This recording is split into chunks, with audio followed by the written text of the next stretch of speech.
Dr. Azzam Alwash. Will you say it for me? Azzam Alwash. Azzam Alwash. Thank you. Thank you very much for making the time for this conversation. My pleasure, I assure you. I hope it comes clear through the conversation that I admire immensely what you've done. And part of what we're trying to do here is to understand not just what you've done, but how you've done it and what lessons people involved in regeneration in other parts of the world might learn from your successes and also your failures. I mean, I read your wife, Suzanne's book, Eden Again, an extraordinary story of sort of ups and downs, ins and outs, how you had the stamina to go through all of that and not only stay semi-sane, but just stay alive with the kidnappings and the bombings and all the rest around it. So, firstly, well done. And then it's in the context of our green swans notion. So in many ways, perhaps Saddam Hussein can be seen as a human version of a black swan. I mean, something that comes sort of out of the blue, has a massive impact, and in this case, a pretty adverse one. And then afterwards, we don't necessarily understand quite what's happened to us. Whereas with green swans, we're talking about things that go the other direction, go exponentially, potentially towards recovery and regeneration. So can I just start by asking, I mean, you grew up in the area of the Iraqi Marshes, you visited them with your father. Can you just tell a little bit about that experience or those experiences and what you saw at that age? The marshes for me have this warm, safe glow. I mean, I'm 63 years old. I clearly remember when I was 4 or 5 years old, being with my father in a small little boat. And this is an old boat with a Perkins engine, Yeah. And it would be Friday, of course. Now in hindsight, it was one of the few times where I actually had my father all for myself, and would be going in this incredible water world. Yeah. It has no resemblance to the rest of Iraq. Iraq is desert, flat.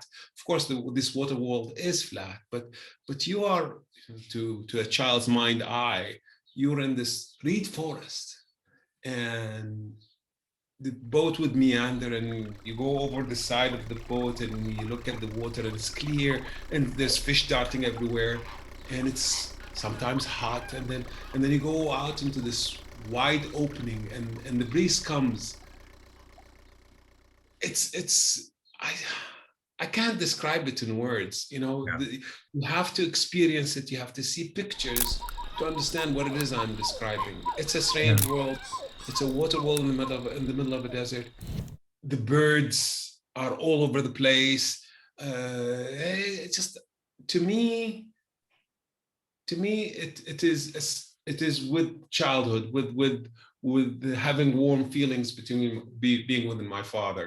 And then later on, as I became a teenager and I became a college student, we used to go to the marshes to enjoy our time, picnics and stuff like that.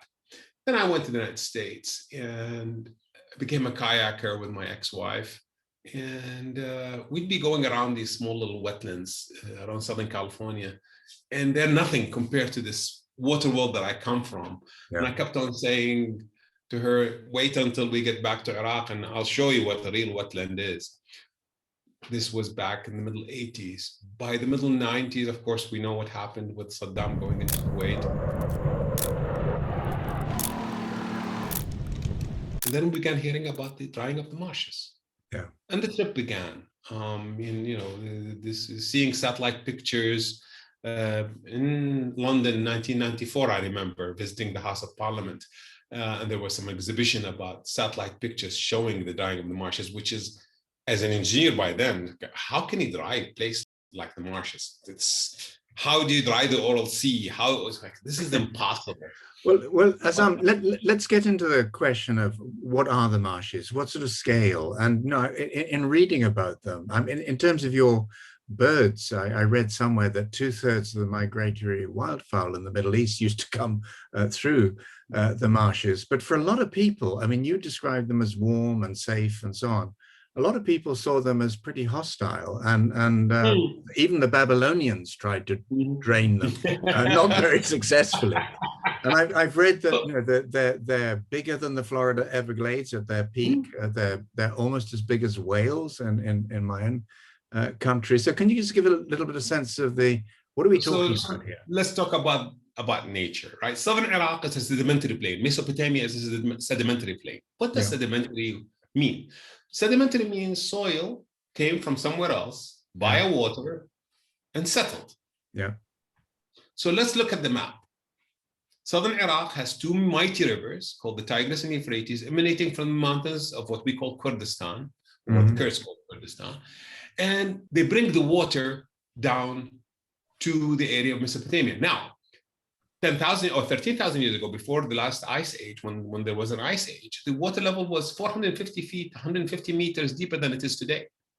So if you look at the map, you will realize that Southern Iraq used to be part of the Gulf. It used to be a valley carved by the waters of the Tigris and Euphrates. So the last ice age, there's climate change, a lot of water comes in, lots of rain and snow, and so you have severe erosions. And then there's one theory that says big, huge landslide plus sedimentary fans alluvial fans coming in from the Karun and Kaffa and from Najad.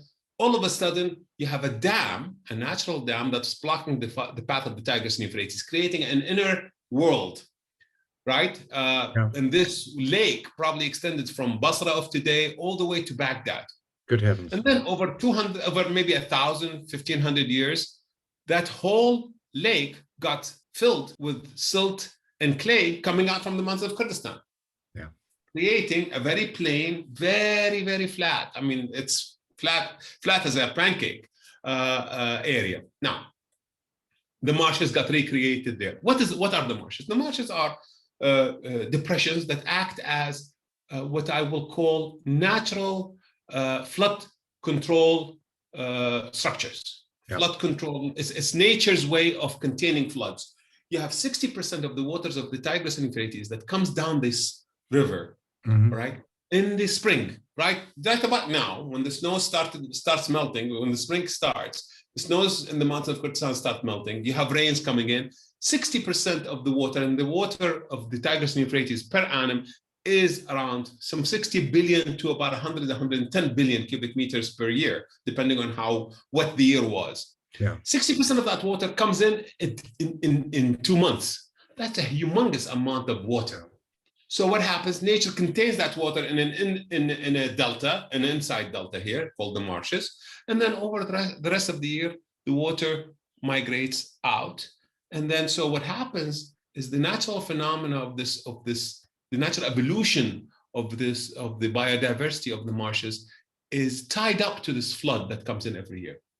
And it comes in just as the reeds are coming out of winter hibernation, just as the fish is spawning, just as the birds are preparing to migrate out. They're building up their bodies to migrate out to Siberia. And this is what I call this pulse is the drumbeat of the biodiversity symphony that is the Mesopotamian marshes. It's very clear that you love the marshes, but it's also very clear that a lot of people have seen exactly that sort of environment as problematic. I mean, the first project I ever did in the early 1970s was in the Nile Delta, and particularly focusing on Lake Manzala, which again was wetlands, migratory wildfowl, fisheries, extraordinary place. And yet I went to see many people in the Egyptian government, and they were basically saying, Manzala is a ditch, and the sooner we can bridge over it or drain it for agriculture. So this is something quite human. And a little later on, I'd love to come back to what we can do about that. So this is the mindset of the engineers, the civil engineers of the 1940s, 1950s, my father's generation. The Army Corps of Engineers, They look at swamps. Notice, to call them swamps, not wetlands. They look at swamps as backward areas full of mosquitoes, disease, malaria, all sorts of things. And then, of course, people who live in these marshes are backward people. They are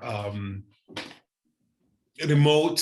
I mean, in the marshes of Iraq, it's basically where outlaws used to escape. The sheriff of Nottingham. I call the marshes our Sherwood Forest. It's where the outlaws go to escape from the wrath of the sheriff of Baghdad. And of course, you cannot go inside. Regular armies cannot go inside the marshes to follow the outlaws, because you'll get lost. If you're not used to the marshes, you'll get lost. You don't know what you. Okay, so yeah, I agree with you that majority of these wetlands are viewed as backwards. But remember, what I was describing to you, I was describing to you nature before mankind came in. Right? So mankind in this area used to be hunter-gatherers, right? And then suddenly they have the marshes, like, whoa, we can live here and we can actually eat, and we don't need to migrate. So the very first habitats, the very first cities, the very first villages are basically people who decided, the hell with this migration, following the seas. There is plenty of food here. So you have mosquitoes, but then again, it's better than dying of thirst in the middle of the desert, going to the next oasis. We are slowly losing our agriculture. And the reason for that, Azzam, is partly Turkish dams and possibly also climate change. What's behind that? It's what I say. It's a perfect storm. You have dams being built for hydroelectricity. Everybody views dams as the silver bullet, right? It's clean, sustainable energy. Well, that's true, but if you count the biodiversity, the change in biodiversity downstream, it's not really as clean as you think it is. That's number one. Number two, Iraq's population is increasing. Iraq in 2003 was 24 million, something around that, 25 million. Anyway, today it's 41 million. By the year 2030, we'll have 53 million. Same thing was happening in Syria. So the demand on the water is increasing, less water than before. And of course, the marshes, as you know, were dried in the 1990s, specifically because Saddam did not want to deal with rebels living inside the marshes. Yeah. What I was going to ask you next was, what we haven't really, there are photographs in the book of you and Susie walking across what is basically a desert, a dust bowl. And just your account of two things: how bad the marshes, how bad the state was that they ended up in. And then, as you said, the local people started to allow the water back in. But one of the things that struck me was in reading the book and reading some of the stuff around this is that for quite a time after the water had gone back in, it wasn't at all clear that you would have the full recovery. And when you first started this, I remember the CIA saying it's impossible to bring them back. And many of the international NGOs, the big conservation groups, said, this is, we don't want to back you. And they were quite, what's the word?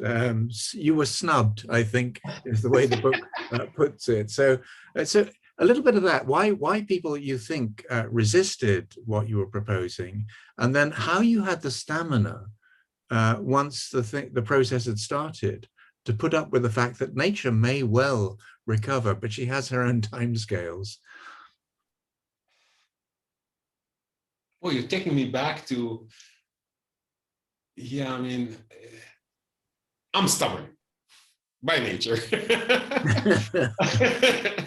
And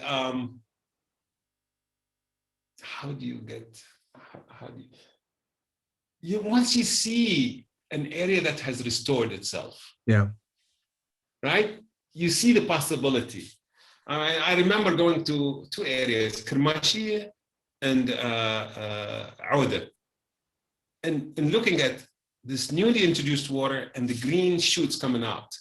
And it's possible. All this talk about the soil has changed its chemistry and introducing water. Truth be told is that some satellite pictures showed some of the lakes that used to exist before as salt encrusted. Well, but we didn't know it wasn't salt. Lo and behold, it wasn't salt. It was basically shells of snails and slugs. but from out there, it looks like salt. And because they were predicting if you allow the water in haphazardly, you're going to create super saline conditions that will poison the soil forever, which is hypothetically true. But it turns out that our assumptions are not right. It turns out that the marshes successfully managed droughts.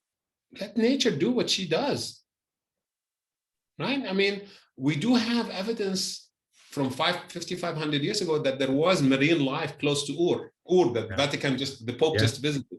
And so I really am not afraid of nature. I advocate her. I actually have lots of respect for her. She will recover, she will adapt. We're the virus. And just, I mean, I come up with solutions, I come up with ideas, but even if they don't adopt my ideas, I live sanguinely knowing that nature will prevail in the end.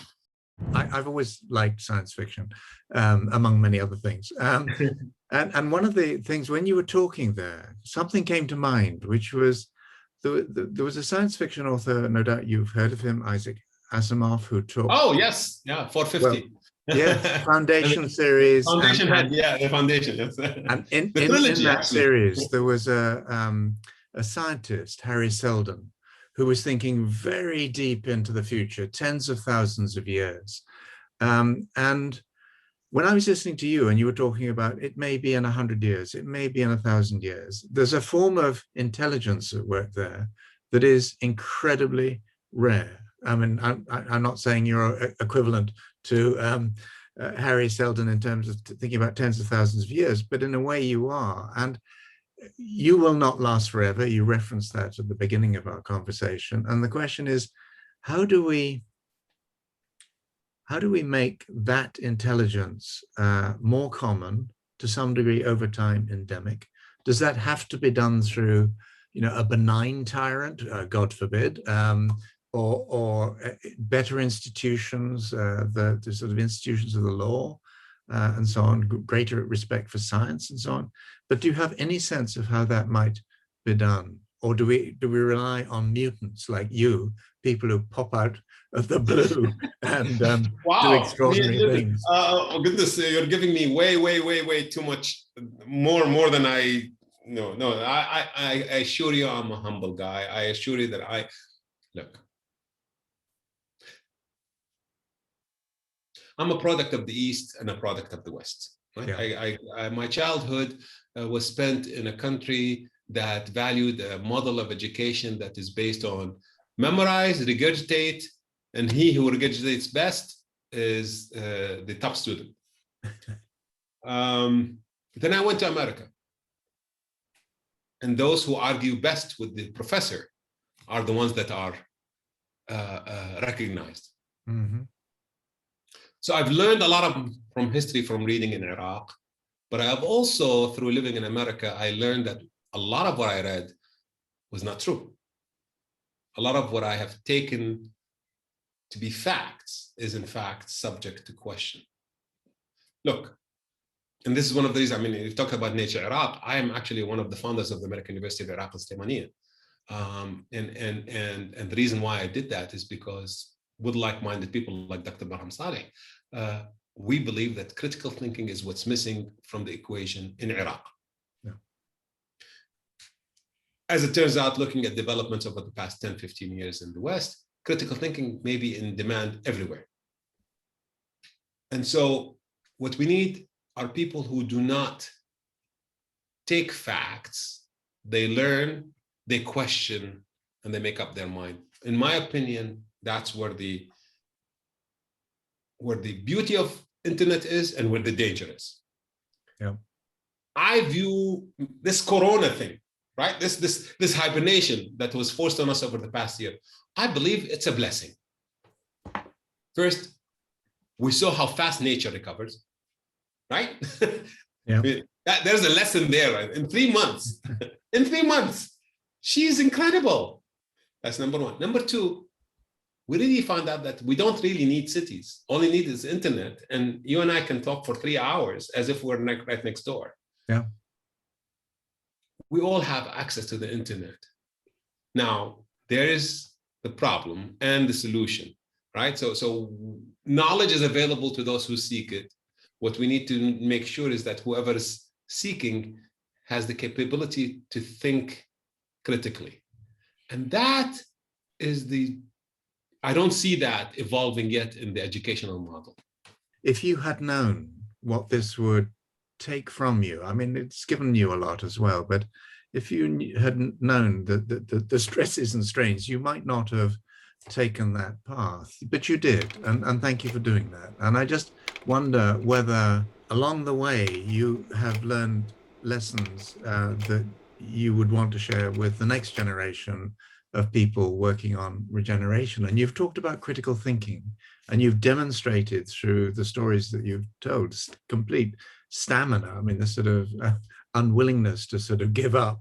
But what else would you? And you've also demonstrated, not beyond that sort of long-term thinking around, the next 100 years or 1,000 years or whatever, a sympathy not just for nature but for people as well. And I think that's so important in all of this. But if you had to sort of come up with sort of 4 or 5 key life lessons for people just starting out on this path, what would come to mind? The standard is follow your passion, right? That's almost an old cliche. Yeah. Follow your passion. Don't worry about the money. If you're actually working in something you like, you're going to be enjoying it so much that you don't really need the money. And if you're doing it well, it will come to you. I mean, the fundraising, all I have to do is come up with an idea that is sexy. I know how to market it, and the money will come, right? And so don't think you're central. You're not central. We're all part actors in a bigger thing. Nobody is replaceable. We're all replaceable. What else? The best one. The universe gives you what you need, not what you want. There's Zenness in there. There's almost Eastern thinking. I don't know. But it has come true time and time again. I don't know why something happens. And maybe I get pissed at something happens. And then later on, 2 or 3 years later, it's like, oh, now it makes sense. Yeah. Is it the cause or is the effect? I don't know. It's a process of living. It's the process of learning. It's the process of taking the next step. It's plodding along. It's working on something that is bigger than you. It is not being selfish. Give praise. Give praise. You don't have to get the credit. The credit will come to those who, not to those who seek it, but those who actually excel.